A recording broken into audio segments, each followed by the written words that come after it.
What's up, everybody? Chris coming to you from Salty Island Games, and today we're continuing our week-long journey into 9th edition, Thousand Sons.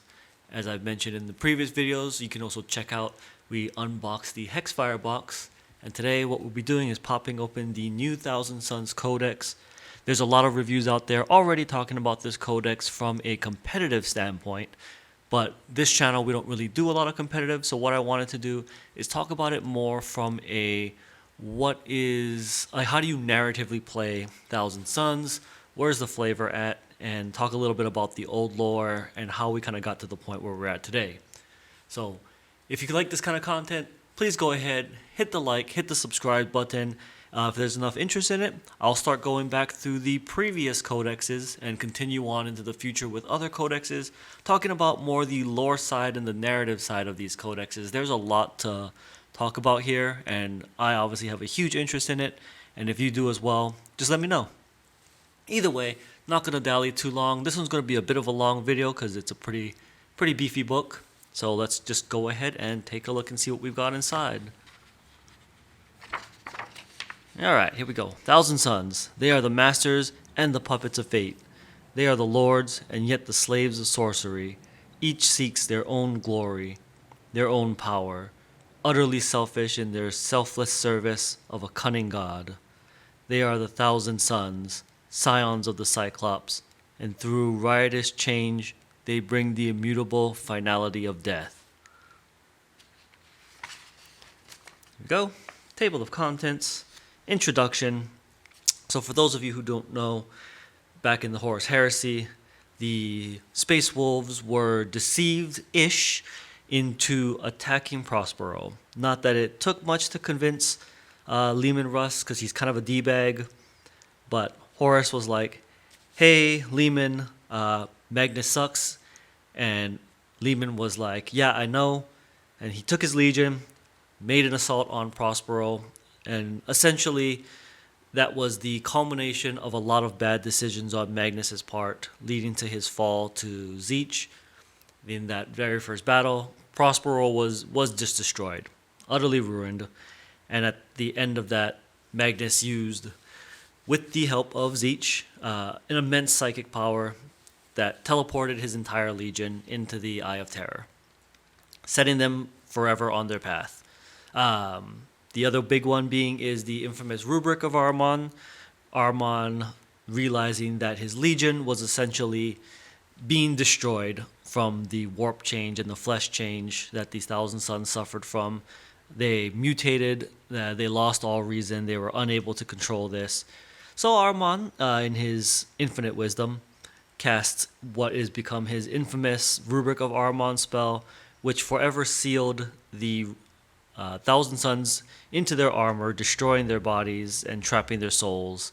The only ones who escaped this were anyone who was psychically strong enough to essentially resist this, obviously as planned by Tzeentch, and this also enhances all of their psychic powers, hence Thousand Sons being some of the just nastiest sorcerers and psychers in all of the 40k universe. They're arguably on a similar level to the Eldar, whereas the Eldar use their power with more finesse and more nuance. The Thousand Sons use their psychic abilities more like a sledgehammer, just raw brute force and sheer force of will. So they have a similar, I would say, level, but a different approach to psychic powers.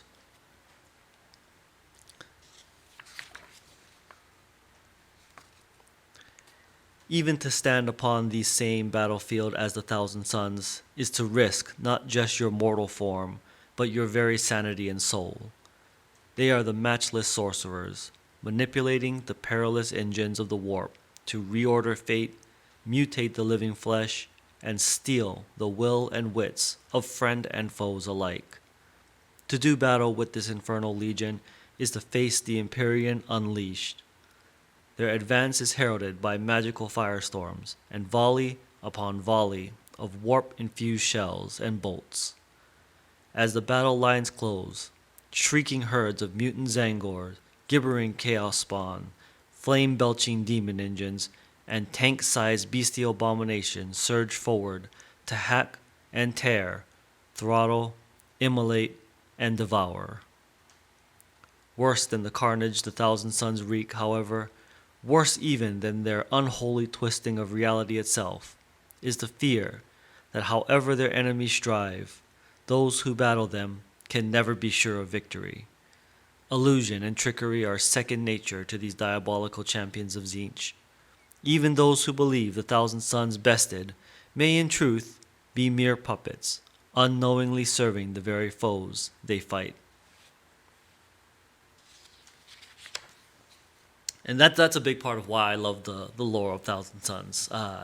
Just like Tzeentch, just as planned, everything is just as planned. Victories and losses, it all furthers the great game and the great agenda of Tzeentch. And obviously the biggest champion as well as the biggest failure in the great game is Magnus himself. The King of Prospero, the Primarch Demon Prince, who is one of the galaxy's greatest manipulators, but at the same time fell for the greatest trick, selling out his entire legion to Tzeentch. And it's a fantastic story. It is in the Horus Heresy series. I would say if you love watching the arrogant person fall to his own arrogance and just get utterly wrecked and ruined, and if you bring joy in that, the story of Magnus and the Thousand Sons, it is just one constant stream of people dicking each other over. And really, at the end of the whole thing, the only one who ever wins this game is Tzeentch. Tzeentch is just too good. Too good. Tzeentch and the Emperor and the Great Deceiver and the Laughing God are chilling, playing their games. Mere mortals have no chance, despite what Magnus thought. Talks a little bit about the Book of Magnus. Book of Magnus is a narrative reference that there's a tome that Magnus collected all of his knowledge, and he keeps that on him. There are copies of the Book of Magnus. Supposedly Armon has one. There are a few others. One apparently exists in the Black Library. But it is the collective knowledge that Magnus gained from his study of the warp. It's essentially a living tome at this point. It has its own sentience and its own will. It's a pretty nasty book. Obviously, Armon. For the longest time, my armies were always led by Armon. I did not like Magnus. I still will think Magnus is the greatest failure. I will admit that, being a Thousand Sons player since 3rd edition. Magnus is the greatest failure. Everything that Magnus did, he did unwittingly. So in a sense, Magnus was never, I would say, malicious, except for when he wrecked those space wolves, but they deserved it. They had it coming. Armon, on the other hand, everything he did is entirely malicious and entirely he has unapologetic to an extreme. I would actually say, of the Thousand Sons, Armon is the bigger villain than Magnus, but at the same time, that's also why I love Armon. Anytime anything goes right or wrong, Armon is unapologetic and accepts it for what it is, and he just rolls with it. Whereas Magnus, a lot of times, will just sit up in his silver tower, kind of crying to himself why Daddy didn't appreciate him more. But when possible, my armies are always led by Armon. My war bands are always pledge their allegiance to Armon, and by default now, to the Thousand Sons as a whole, now that they have essentially reformed and recollected as a proper legion. And they talk a little bit about the rubric of Armon, the infamous spell that we referenced here earlier. This is the reason that the Thousand Sons are unique, and they have the unique rules that they do, which we'll talk about in a little bit about how those rules are represented narratively. But just know the rubric of Armon, cast by Armon himself and his followers, is the entire reason. I am actually a little unhappy that GW has tweaked the narrative a little bit. Originally in 3rd edition, and all the way up until I would say 7th edition, 6th or 7th edition, Armon is documented as being unapologetic about the results of his rubric. It was always previously stated that Armon was pleased with the results, which is he stopped the flesh change because the rubrics have no flesh, sealed their souls in the armor for all eternity. Magnus banishes Armon and sets him on an eternal quest to reverse the rubric. Whereas Armon at that point leaves, and he's essentially just like, yeah, no, works as intended, good enough. I'm fine with this. Lately, in the 8th and 9th edition, they have smudged that narrative a little bit, where Armon is on a quest to actually reverse the rubric. I don't particularly like that he seems a bit remorseful. I get that they're trying to make him a little bit more, like he has empathy, which kind of just goes against the previous imagery that Armon is just an unapologetic mustache-twirling villain. They're trying to give him a little bit of depth, and I get it. It is what it is, narrative-wise. It does tie into the Enid story of the Eldar, where there is a moment when the Yvrain, the emissary of Enid, they are fighting in the warp, and Armon basically has her and is going to kill her. And to save herself, what she does is she uses the power of Enid to reverse the rubric. She has that power as the god of death, or the emissary of the goddess of death, reverses the rubric and restores some rubric marines to their mortal life. And Armon is obviously at this point, regardless of whether or not he felt that that's what he wanted to do, Armon is obviously impressed that she has a power that he has yet to obtain. So obviously he doesn't kill her and is like, well, you got to show me how to do that. At which point, Yvrain murders all of the Thousand Sons, hucks Armon out of the webway into the warp, in just the unbridled warp, and makes her escape. And hilarity ensues. That's great. I mean, I enjoyed that whole sequence, that narrative. I thought that was fantastic. That's such a thing Armon would do. There's an incredibly powerful person that he's trying to kill, that's trying to kill him, and she shows him something that he wants to know, and the nerd that he is immediately stops and is like, yo, show me how to do that. She takes advantage of that, murders them all, hucks them into the warp, and is like, nah, bro, get wrecked. And Armon is like, touche. He can't even be mad about that. He's just like, touche.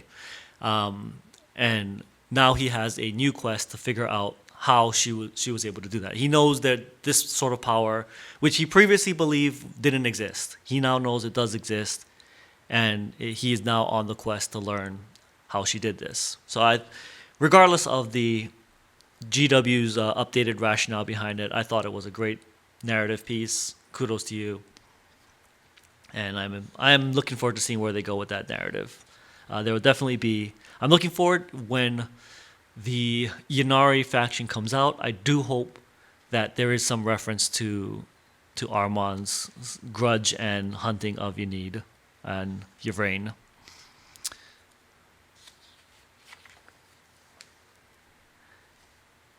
Changer of Ways talks a little bit about Tzeentch. Tzeentch, 30-second summary. Tzeentch is the ultimate D-bag. Tzeentch is the ultimate hater. He can't let anyone win except for himself. And no matter what happens, whether he wins or loses, his response is always just as planned. Essentially ruining anyone's victory over Tzeentch, making you question if he let you win and if you winning furthers the great game that he has planned. He's just a hater. And I love it. I've got a kitten here. All right. This is one of the hotness that they added in 8th edition with I believe it was the Psychic Awakening that got these. And now it's properly in the book. These are the Cabals. Back on the 30K Deep Lore, Prospero, there were different cabals that studied different sorceress lines, different psychic studies. Obviously, the Emperor wasn't happy with this, but the Thousand Sons didn't care. They just did it anyway. And the cabals are the surviving factions of this that have now, in the 41st millennium, you now get the proper expansion to this, where each of the cabals now have their own unique rules. Think of them like the orc clans, or they're not really like Space Marine chapters. They don't have the full extent that the chapters do, but they are more like the clans or the... Well, I can't think of the other factions. Like the Necron dynasties. They each get a warlord trait, a relic, and a unique psychic power that their people follow, and they get the option to take that. It's fantastic. There's a lot of great lore about it.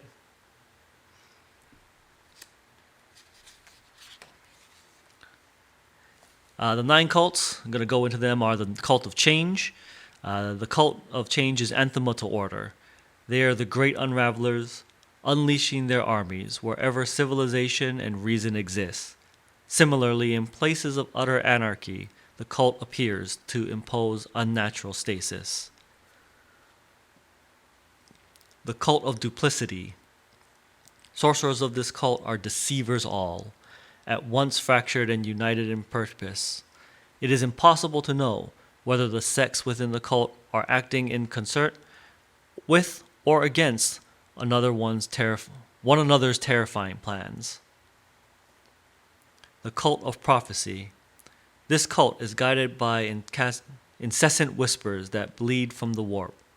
From these, they divine the outcome of multiple futures, seeks out events that can be twisted to their own purposes. Cult of Manipulation. Deceptive in the extreme. This cult uses its tendrilar web of influence to sway the actions of its enemies. Vast networks of mortal and demonic spies allow the cult to oversee the plots as they unfold through assassination, possession, and the sublimation of enemies' will. The Cult of Time. This cult views past, present, and future as a flowing resource to be shaped into a weapon. Their efforts send ripples both forward and backwards in time, with sanity-blasting implications for their enemies present. Cult of Magic. This cult employs pure, unfettered sorcery. They value the acquisition of all manner of sorcerous arcana, the better to lend an even greater might to their rituals. The Cult of Manipulation. This cult embraces the warping of reality itself. By their hand, foes are reduced to mounds of mutating flesh and worlds transmogrified into demonic hellscapes.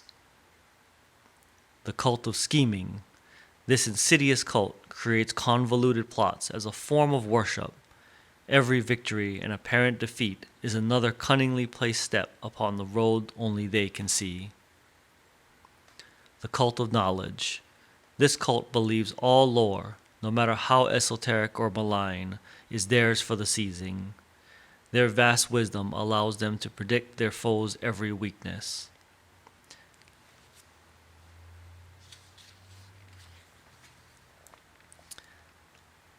And here we go, talk a little bit about Sororitas. So, lore-wise, again, going into the Thousand Sons, originally their homeworld is Prospero, got destroyed during the Horus Heresy. Magnus teleports them all into the Eye of Terror, and Tzeentch essentially hands them a planet, Demon World, or also known as the Planet of the Sorcerers. One again with the deep lore here, at the 7th edition, upon the re-release, there was a narrative campaign called The Wrath of Magnus. If you're interested in that, I own those books, and I will be more than happy to go a little bit deeper. But the 30-second lore on this one is that Magnus, in his attempt, well, not really attempt, he goes for revenge against the Space Wolves. Raids Fenris, raids their system, enacts a giant ritual that he basically sacrifices entire planets within the Space Wolf system And at the culmination of the whole thing, his ritual allows him to teleport the planet of the sorcerers from the warp into real space. So now there's a demon world hanging out in the real space. It's in the same system that the remains of Prospero is in, as a giant middle finger to the Space Wolves. And now the Thousand Sons are essentially reunited on their new homeworld in their old system, just running amok, doing whatever they want. It was a fantastic story. If you are interested in that, let me know down in the comments. I have the original Wrath of Magnus special edition book. Be more than happy to pop that open here as a throwback to the lore. So let me know if you guys would like me to do more lore videos on this channel. I'm absolutely happy to do that. One interesting thing is it talks about silver towers. So silver towers are a warp. They're like warp starships of Zeech, but made of demons and warp and basically just things that make no sense. They're giant physical towers that the Thousand Sons and other Zeech entities use to traverse across the warp and real space.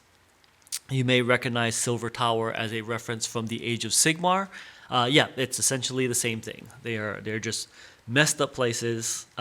Magnus has a whole bunch of them that he uses as essentially starships. He basically took like 20 or just tons of silver towers, planted them all around the system of the Space Wolves, and just basically magic lasered them to death and destroyed an entire planet. It was great. It was great. Good stuff. So that's the Silver Tower. Silver Tower is a reference in 40k as well as Age of Sigmar. That is a real thing. Now this is something new, the Fall of Ultimus. I have not had a chance to read this yet, but I am super interested. This is where the narrative is going forward at this point. I am going to go ahead and I'll get to this part of it in a little bit in maybe a future video, talking about the lore of where the Thousand Sons are now.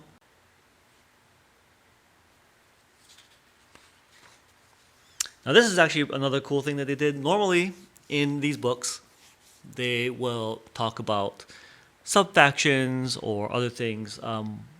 One thing that they added in this point is a bunch of official, unofficial Thousand Sons Exalted Sorcerer characters to kind of give you an idea if you are creating a narrative for your warband. Here is some ideas of what Games Workshop has. So I guess it makes these characters official now, but there's some fantastic lore just from insane ideas that make no sense, but that's the beauty of Thousand Sons, is you can do things like that just make things up whatever you want. Tzeentch is the god of justice planned, and really I would say these characters are on par with any overpowered fan fiction lore that I've ever read in my time as a 40k and Thousand Sons fan. These characters are up there, if not putting them entirely to shame. And they talk about it like this one here is member of the Cult of Time. He essentially, as you can see, through his artwork, he's all jittery. He essentially exists outside of time. That's just his thing. That's how it works. No explanation. He just does that. Here we go. Cult of Mutation. This is actually a really cool paint scheme. I am very tempted to paint the box in a different paint scheme than my current army. It's a toss up. I don't know if that will make, if it'll look weird if it's if it doesn't match up. But then again, I do have a fairly large Thousand Sons collection already. It might be cool to have a second side thrall band. I don't know. We'll see. All right. Got a few more characters. This forearm dude, I love the look of that. I hope someone makes that as a conversion. He's from the Cult of Knowledge. The Prince of Liars. He's got the old school, the original Thousand Sons from the Horus Heresy paint scheme. That is also 10 out of 10. I super appreciate that, Games Workshop, that you made that reference. I might want to paint it this way also. This is everything that I love about this. I love that paint scheme. It's got the original iconography. That's great. All right, these two I have particular love for. I am actually super tempted to make this the Coven of Three. I've got a few extra Exalted Sorcerer models. I would love to convert this up. I actually might do this. Basically, the Coven of Three is three Exalted Sorcerers who perform an insane ritual, and the purpose of the ritual is Tzeentch rewards them by merging all three of their minds into one mind inhabiting three bodies that transcend time and space. For anyone who knows me, I played the Witch Coven back when War Machine was a thing for Crix. I obviously have just a thing for this particular narrative. I don't know why I didn't think to use it in my Thousand Sons, but thank you, GW. You clearly have done this, the Coven of Three. It is a strong possibility that I may make a second Thousand Sons army using this lore with three sorcerers acting as like one super sorcerer. Like maybe I'll use this as like a Demon Prince conversion. You know, there's like three sorcerers on one base floating on like a crazy disc or something as a Demon Prince conversion. I don't know. We'll see. That might be a project that I work on. Lord Catathius. As you can see, there's always some sorcerer out there who only cares about explosions. That absolutely appeals to the black mage in me. For anybody who doesn't know, I have the Final Fantasy XIV black mage sigil icon as a tattoo. I'm forever marked. Black mage is my first love. Black mage from 8-Bit Theater is my patron deity. And so there's always a part, even though I don't play Cult of Magic very often, there's always a part of me that loves Cult of Magic, just because they only care about one thing, and that's explosion, and I can respect that. And then you get this very nice narrative piece here, if anyone's interested. I will say that GW's narrative and their lore books have always been fantastic. There's such a wealth of lore. And yeah, while occasionally they will retcon things, like the original 13th Black Crusade, which, we might one day talk a little bit about that, which I participated in with the Thousand Sons, the original 13th Black Crusade that will show my neck beard here. I'll probably say that. I didn't help Chaos win. At the time, I'm still not great at the game, but at the time, I was definitely not great at the game. I was brand new at the game, and I can assure you, I gave Chaos more losses than wins. So, sorry. It didn't matter. Chaos won.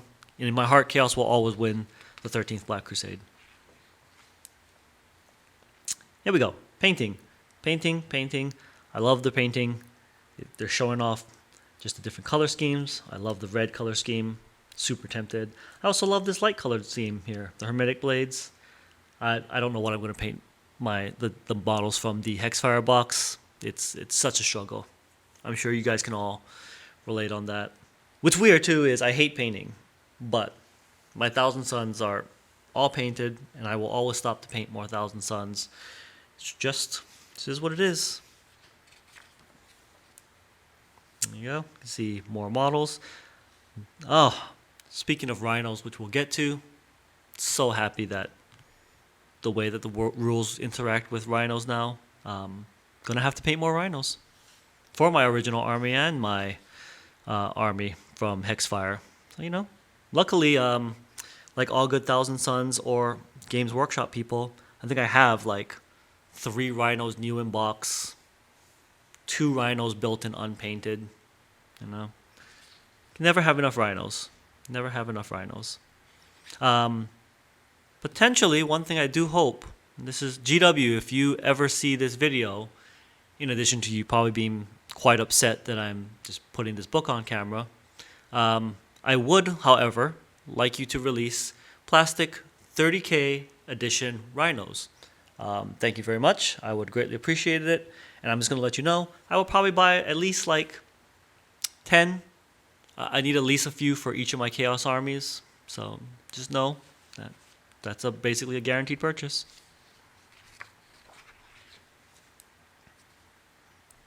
There you go. There's some more symbols. I'm not good at freehand. Luckily, I have some friends who are. So I should probably hit them up and get these symbols painted onto the shoulder pads of my 1,000 Suns. And there we go. Big Daddy Magnus himself. You have not seen my Magnus on camera yet. I own a Magnus. Obviously, I own a Magnus. I own a Magnus. I bought him when he released in 7th edition. And he's still unpainted to this day. Please check out Snickernack Painting. They have my Magnus for painting. I told them not to rush because I'm not going to play Magnus. But one day I will have a Magnus painted. With that said, you have seen a video. There's a video if you check the archives on YouTube of my Armand. My Armand, which was painted by Snickernack. Magically, fantastically painted. Thank you so much, Yeji. Gotta give you a huge shout out to that. I will also be showing off some models painted by Tony, which was painted last year when we started the YouTube channel. I just never got around to putting them on camera, but now that 1,000 Suns of the New Hotness, I think it's time. I think it's time to show off some of the models that Tony painted for me, up to and including my 1,000 Suns Knight, which he painted for me. It's amazing. So stay tuned for that. That's definitely going to be worth checking out. There you go. And in all its glory, a moderate-sized 1,000 Suns army. And this is one of the times I can say that because I'm a bit of a fanboy and my 1,000 Suns collection is real. Obviously fighting some Space Wolves, way outnumbered.